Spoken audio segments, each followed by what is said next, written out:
नमस्कार मित्रांनो, cricket live चॅनलवर स्वागत आहे सर्वांचं. सध्या स्पोर्ट्समध्ये भरपूर काय चालू आहे. फुटबॉल वर्ल्ड कप चालू आहे. क्रिकेटच्या सिरीज इंडिया अफगाणिस्तान, इंडिया ए ट्राय नेशन चालू आहे. इंडिया, श्रीलंका आणि अफगाणिस्तान. आज इंडिया आणि श्रीलंकाची फायनल होती एची. वर्ल्ड कपमध्ये इंडिया साऊथ आफ्रिकेची मॅच होती आज. ऑस्ट्रेलिया बांगलादेशची T20 सिरीज आज 3-0ने ऑस्ट्रेलिया जिंकले.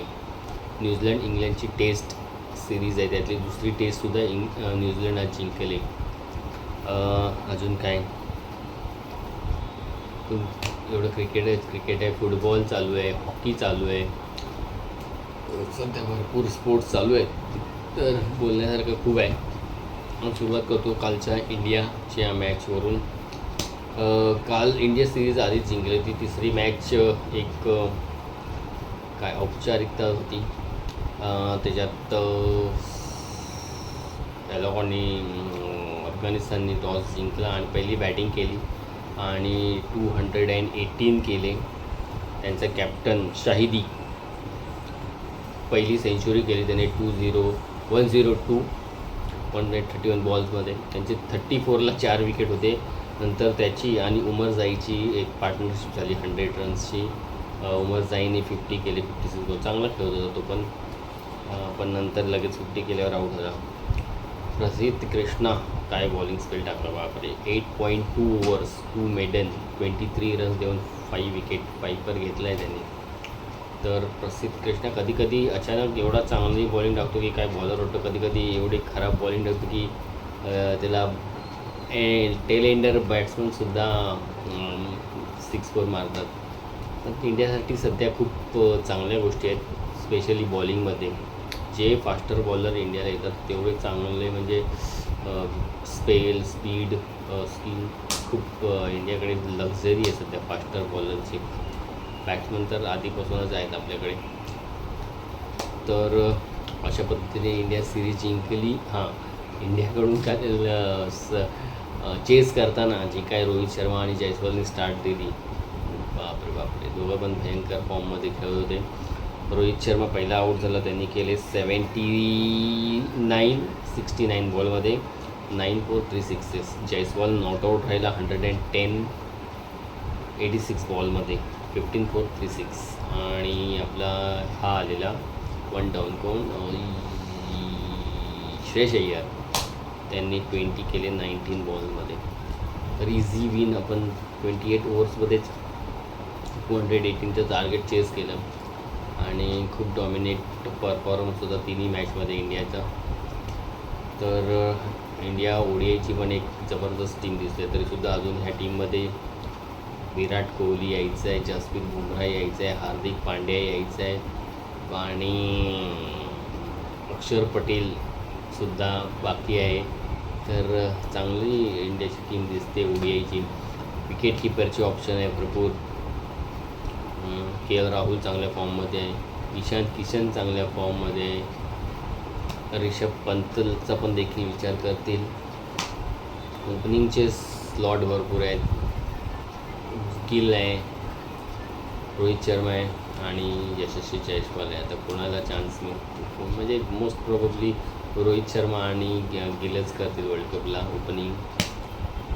तर बिचारे जयस्वालला तोपर्यंत वाट पाहावी लागेल जोपर्यंत रोहित शर्मा रिटायर नाही होत. पण ठीक आहे, त्याच्याकडे एज आहे अजून. रोहित शर्मा 2027चा वर्ल्ड कप संपला की होईलच रिटायर. तर एवढी स्ट्रॉंग टीम आहे. तसंच इंडियाची ए टीमची पण त्यांची पण ODI सिरीजच चालू होती ट्राय नेशनची. त्याची फायनल होती आज. वैभव सूर्यवंशीचे जे मध्ये खूप कॉन्ट्रोवर्शियल काही किस्से ऐकायला मिळाले. त्यांनी धक्का दिला, असं झालं तसं झालं, त्याच्याबद्दल खूप बोललं गेलं. असं नाही करायला पाहिजे.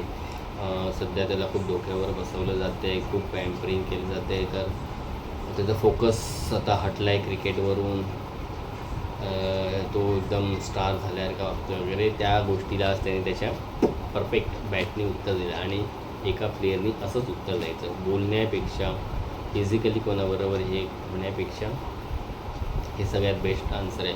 आणि एवढं खतरनाक पद्धतीचे त्याने दिलं आहे ना, आणि हा पोरग्याला मानलं पाहिजे यार. तो क्रिटिकल ज्या मॅच असतात त्याच्यात जबरदस्त परफॉर्मन्स करतो. म्हणजे त्याचा टेम्परेचर आणि काय बोलतात त्याला, म्हणजे जो ज्या पद्धतीने ते घेतो त्या गोष्टींना मेंटली, ते खूप जबरदस्त आहे. त्याने 29 बॉलमध्ये 94 रन्स केले. 324चं स्ट्राईक रेट, जसा T20 आपण खेळतो तसा. किती 6 होते त्याचे,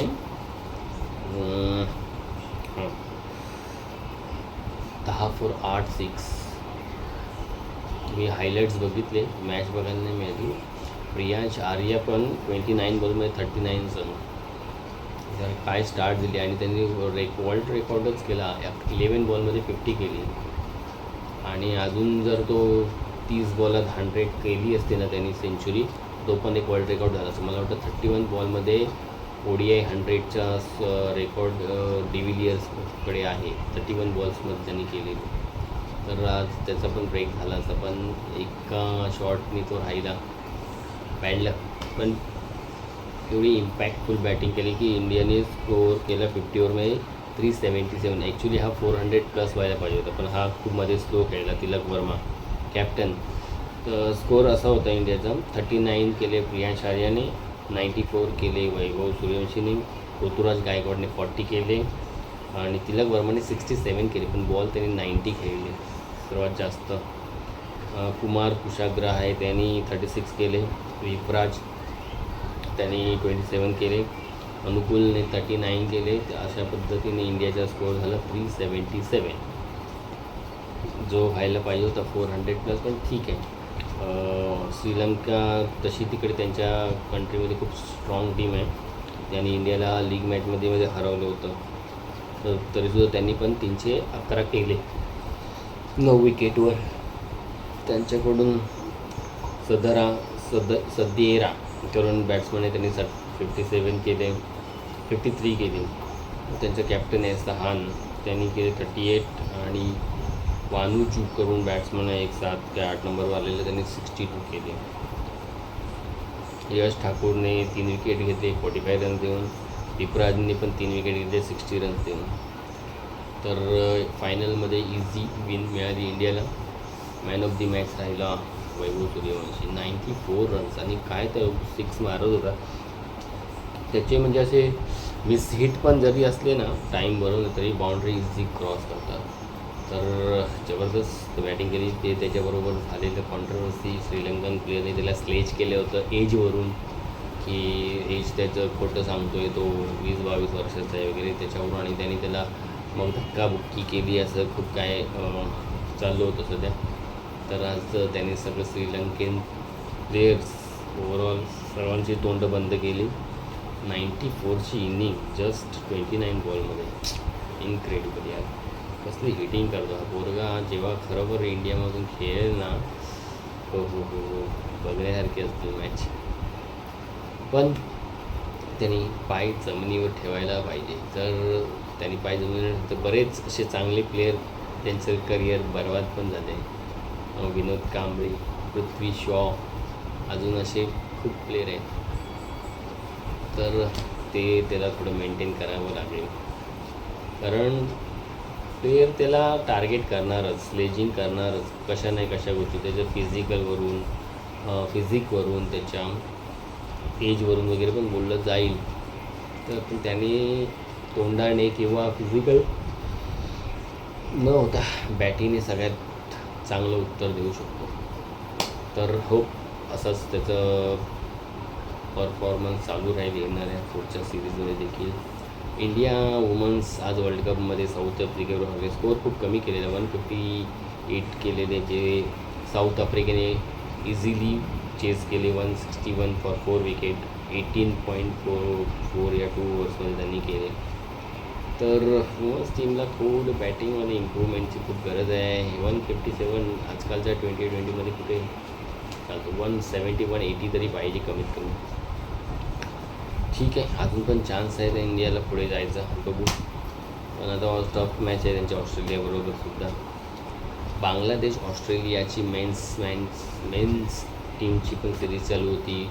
पहिली मला वाटतं ODI झाली. आता T20 जी ऑस्ट्रेलियाने इझिली 3-0ने जिंकली. आजची शेवटची मॅच होती. 108वर बांगलादेश 20 ओव्हर्समध्ये 8 विकेटवर एवढेच करू शकले. ऑस्ट्रेलियाने 3 विकेट्समध्ये 112 केली, इझिली जिंकली ऑस्ट्रेलिया. तसंच न्यूझीलंड इंग्लंडच्या टेस्टमध्ये न्यूझीलंडने इझी विन केली. न्यूझीलंडने 391 केले पहिल्या इनिंगमध्ये. सेकंड इनिंगमध्ये 362 केले. इंग्लंड फक्त 291 पहिल्या इनिंगमध्ये करू शकला. 100ची लीड कन्सिडर केली आणि सेकंड इनिंगमध्ये खूप लवकर ऑल आऊट झाले 209वर. तर सध्या न्यूझीलंड टेस्टमध्ये तर चांगला फॉर्म आहे. इंडियात हरवून गेले, इंग्लंडला इंग्लंडमध्ये हरवलं. तर ह्या वर्ल्ड टेस्ट WT चॅम्पियनशिपमध्ये पुन्हा न्यूझीलंड येण्याचा चान्स आहे. तर बघू. अशा पद्धतीने आज सगळीकडे क्रिकेट, फुटबॉल चालू आहे. फुटबॉलच्या पण काही मॅच मी बघितले, पण त्यांच्या कंट्रीची नावं लक्षात नाही. ते मेन ब्राझील, अर्जेंटिना, पोर्चुगल जे आता मोठे प्लेयर खेळतात म्हणून माहिती. Italy, German, France.